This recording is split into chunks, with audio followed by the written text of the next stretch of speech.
สบ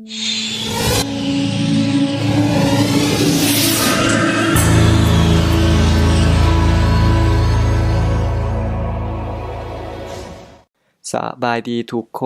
นกลับมาพบกับเราอีกแล้วเนาะกี่ผู้เก่าผู้เดิมหั้นแหล้วเนาะก่อนอื่นก็ต้องขอขอบใจทุกคนสำหรับคำคิดเห็นที่ให้กันในวิดีโอทำอิฐที่เราปล่อยไปในอาทิตย์ก่อนนี้ซึ่งว่าคำคิดเห็นต่างๆเหล่านั้นมันก็เฮ็ดให้เรามีกำลังใจเนาะอยากเฮ็ดวิดีโอต่อไปซึ่งก็เกิดมา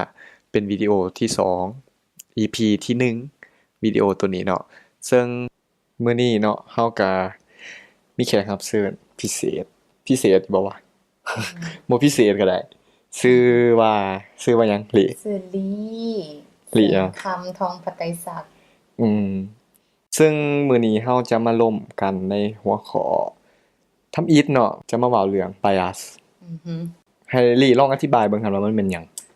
ตามความคิดของหลิ ตามที่ลีคือ The Bias มันแม่นนั่นการแบบคล้ายๆคือความลำเอียงเนาะภาษาลาวเขามักแปลว่าเป็นความลำเอียง หรือว่าสิ่งที่แบบว่า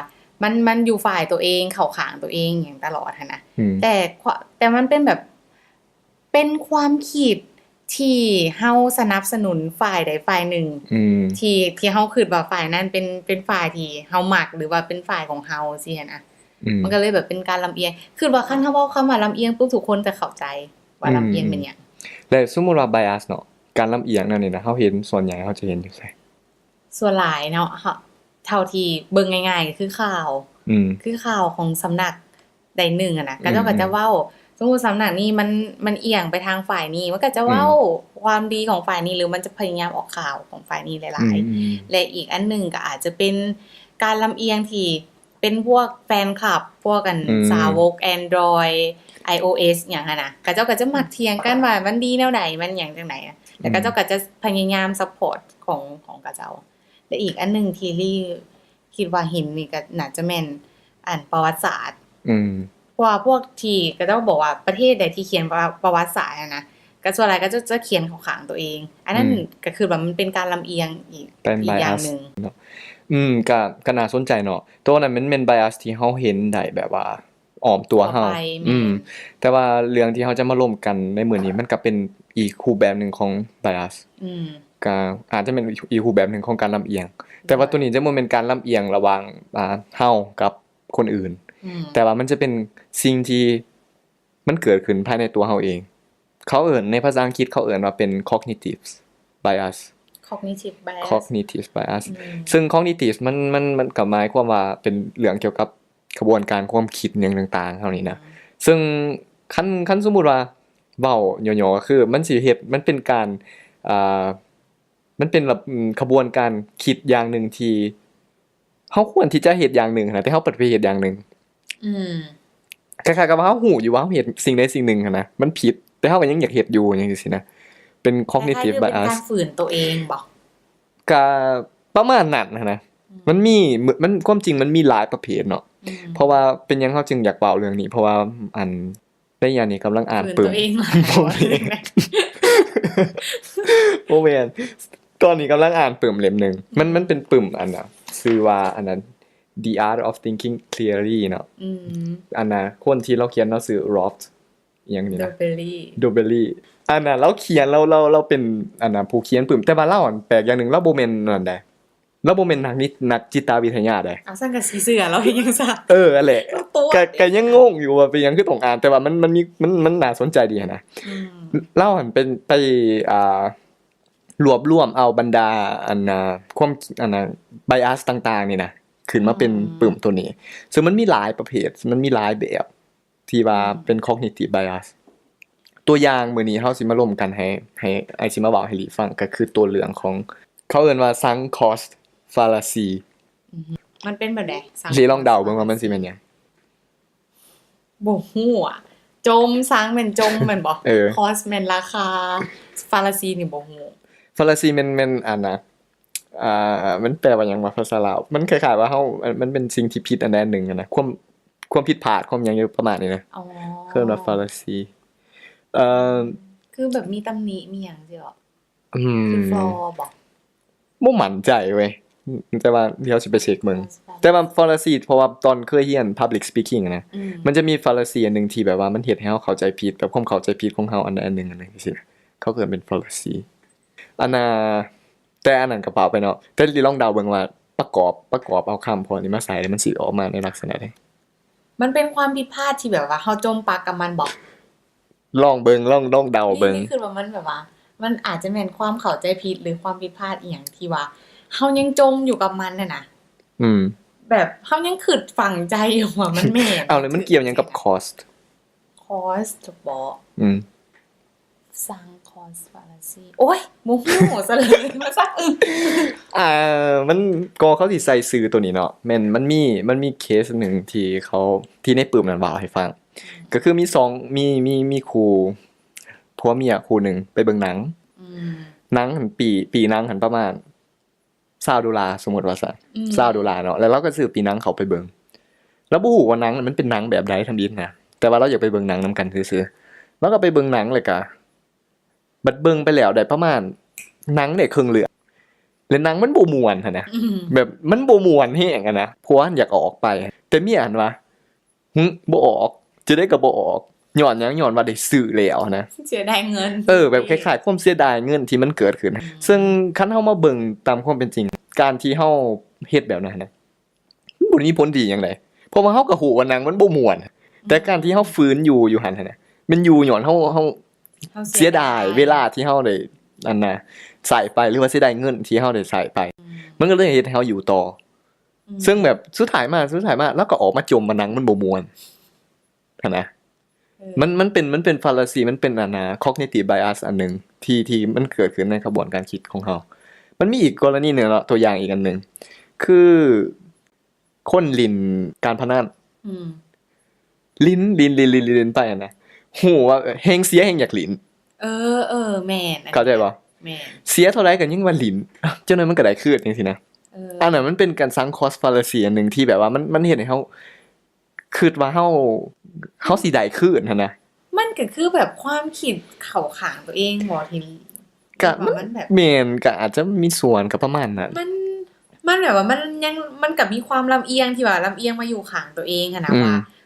มันต้องแม่นคือข่อยคิดคือตอนนี้ข่อยคิดคือพวกที่เล่นการพนันนี่เนาะก็คิดว่าตัวเองสิชนะจังซี่นะแล้วบ่ยอมฟังคนอื่นเว้าสมมุติคนอื่นว่าบ่ได้ดอกจังได๋ก็บ่ชนะจังซี่นะแต่บ่เชื่อเพราะว่าเชื่อตัวเองอยู่ตอนนี้จังซี่นะเพราะว่าตัวนี้มันเกิดขึ้นย้อนว่าเล่าหั่นน่ะอาจจะแม่นเราเสียเงินหลายแล้วเราว่าคันหลินต่อไปเราอาจจะได้เงินกลับมาคืน2แม่นเราอาจจะคิดว่าเวลาที่เราเสียไปนะ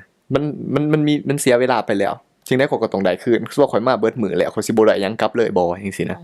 แสดงว่าเราหลินที่เราหลินไปนะย้อนตัวนี้แหละย้อนซังคอสฟาลาซีมันกำลังเฮ็ดเวียกอยู่ในสมองเราอยู่ว่าต้องหลินต่อนะมันเป็นสารหรือมันเป็นความคิดอีหยังมันบ่เป็นสารแต่ว่ามันเป็นระบบการเฮ็ดเวียกของสมองเฮานี่นะมันจะเฮ็ดให้เฮาคิดแนวนั้นนะแล้วทุกคนต้องเป็นบ่อ้ายบ่มั่นใจไว้แต่อ้ายคิดว่าเป็นแต่ว่าคันเฮาฮู้ว่าเฮาเป็นหั่นน่ะแล้วเฮาสิหยุดได้แล้วเฮาจะหยุดได้แหละแต่ว่าแบบว่ามันมีวิธีหยังบ่ที่เฮ็ดให้มันบ่เป็นแบบนี้หั่นเฮ็ดให้มันบ่เป็นบ่คือสมมุติว่าเฮาฮู้ว่าเฮาเป็นแล้วเฮาสิหยุดจังได๋หรือว่าเฮ็ดจังได๋เฮาจึงฮู้ว่าเฮากำลังเป็นแบบนี้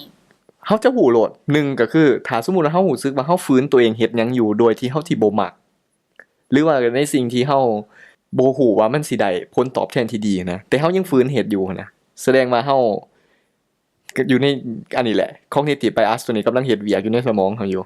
แล้วคือกับพวกที่ตื้อเด้ซะแบบสมมุติว่ามักหยังก็จะเอิ้นมักเข้าข้างเดียวอีหยังจังซี่น่ะมันเป็นเรื่องความหักจังซี่น่ะแล้วเฮาตื้อกับคนที่เฮาฮู้มันก็จะบ่มักเฮาซี่น่ะมันแม่นบ่ซังคอสฟาลาซีคือว่าแม่นถ้าสมมุติว่าเขาได้ตื้อมาดนแล้วนะเฮาจะสังเกตว่าได้ตื้อมาดนแล้วแฮงบ่ยอมเศร้าลงทุนไปแล้วต้องได้แฮงเฮาฮู้ว่าแฮงหมู่ทุกคนฮู้ว่าเฮากำลังสิจีบผู้นี้จะจีบบ่ติดจักเทื่อนะแฮงบ่ยอมเศร้าย้อนหยังย้อนว่าเฮาลงทุนหลายแล้วมันกำลังเฮ็ดเวียกอยู่แต่ว่าเฮาสามารถเศร้าได้บ่เฮาเศร้าได้ถ้าสมมุติว่าเฮาฮู้ว่ามันขบวนการคิดแบบนี้มันกำลังเฮ็ดเวียกอยู่ในสมองเฮานะเฮาหยุดก็หยุดได้มันมีอีกเคสนึงถ้าลีได้เว้าเรื่องความรักมาเนาะ มันมีอีกเคสหนึ่งก็คือคู่ฮักที่แบบว่าเขาผิดกันเลยเลิกกันผิดกันเลยเลิกกันผิดกันเลยเลิกกันนะบ่แม่นว่ามันบ่ดีได้ความจริงมันก็มีมันมีด้านดีเนาะแต่คู่ฮักที่ผิดกันที่ในเรื่องแบบเรื่องเก่าๆเรื่องที่แบบต้องได้เปลี่ยนต้องได้ปรับหยังใส่กันจนแบบหึงใส่กันใหม่เบิดนะแบบบ่แม่นว่าปรับเข้าหากันแบบปานนี้มันน้อมกันแต่แบบว่าข่อยยอมเฮ็ดให้เจ้าแนวนี้นี่นะอันนั้นมันก็ตกอยู่ในซังคอสฟาลาซีอันนึงก็คือย้อนว่าเขาอาจจะคิดว่าเวลาที่เขาได้คบกันมานะเสียดายเวลามันดนแล้ว2ทุกๆเทื่อที่เขาคิดว่าเขาผิดกันนะเขาก็ยังแก้ได้นะแล้วเป็นยังเทื่อนี่จึงสิแก้บ่ได้นะมันจะเป็นแบบนั้นนะคือการปลอบใจตัวเองน่ะแม่นมันจะแบบมันแต่ว่าถามว่ามันดีบ่ดีถ้าสมมุติว่ามันแก้แล้วมันถูกแก้ไขให้มันดีขึ้นแต่ถ้าสมมุติว่ากรณีว่ามันเฮาเฮ็ดแล้วมันกลับมาเจออันเก่าเฮ็ดแล้วกลับมาเจออันเก่าแล้วเฮามาคิดแต่เสียดายนะแสดงว่ามันบ่มีหยังดีเลยแสดงว่าตัวนี้ cognitive bias ตัวนี้มันจะเฮ็ดให้เฮาฮู้ว่าแบบว่าคันเฮาตกอยู่ในกรณีแนวนี้แล้วนะเฮาก็ควรหยุดฮอดระดับนึงแล้วหยุดอันนี้บ่หมายความว่าเฮาจะแบบว่าgive up เนาะเฮาจะบ่แบบยอมแพ้ต่อหยังง่ายๆแต่แบบว่าคันเฮาฮู้ว่ามันสิบ่มีหยังดีนะเฮาก็เศร้าหั่นนะมันอาจจะใช้ได้เฉพาะในสิ่งที่เป็นแบบระยะสั้นบ่คือเฮาฮู้แล้วว่ามั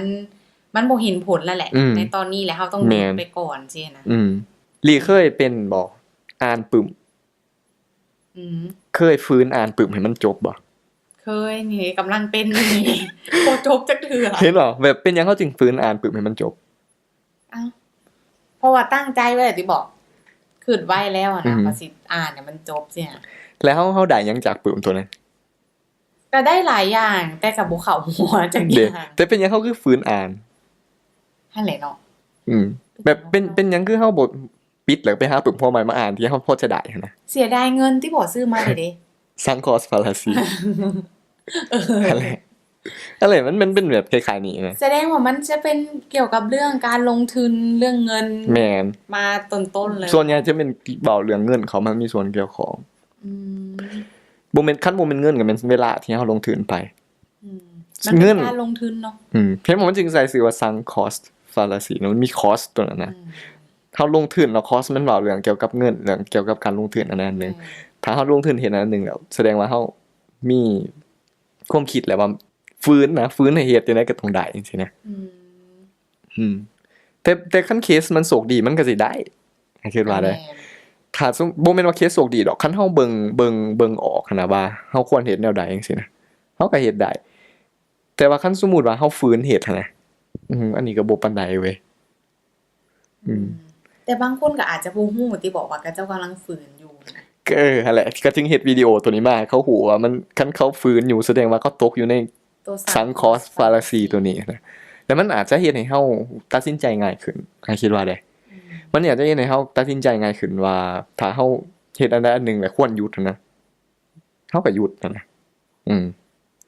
บ่ต้องไปซูซีกับมันแบบคันฮู้ว่ามันบ่มีหยังสิดีนะก็หยุดนะอันนี้มันนึงในฟาลาซีว่าบ่แม่นฟาลาซีเป็น cognitive bias หลายๆอันที่มันมีอยู่ในปึ้มตัวนี้เนาะอันนี้เป็นเพียงส่วนหนึ่งที่เราเขียนมานะปึ้มประมาณ300หน้า400หน้านี่แหละแต่มันในแนวมันจะมีอธิบายไปแต่ละอันคันว่าไผสนใจอยากรู้เรื่องcognitive bias ตัวอื่นก็คอมเมนต์ไว้เนาะบางทีอาจจะมาเฮ็ดซับเตอร์ต่อไปอาจจะมาเฮ็ดในเรื่องนี้อีกเพราะว่ามันมีหลายอันเนาะแม่นคือว่ามันแต่ว่าบางทีก็เจ้าอาจจะยังบ่ฮู้ว่า cognitive bias มันเป็นหยังแล้วมันมีจักสนิทจังซี่นะแต่ก็จะต้องไปหาอยู่ไสบัดนี้คันอยากสนใจเนาะมันอยู่ในอันน่ะเบิ่ง YouTube ก็ได้ตัวที่เขาสรุปมาให้ง่ายๆคือตัวนั้นมันตัวลีเบิ่งบางนึงนี่แม่นตัว12 cognitive bias เนาะแม่นที่มันมีอยู่หั่น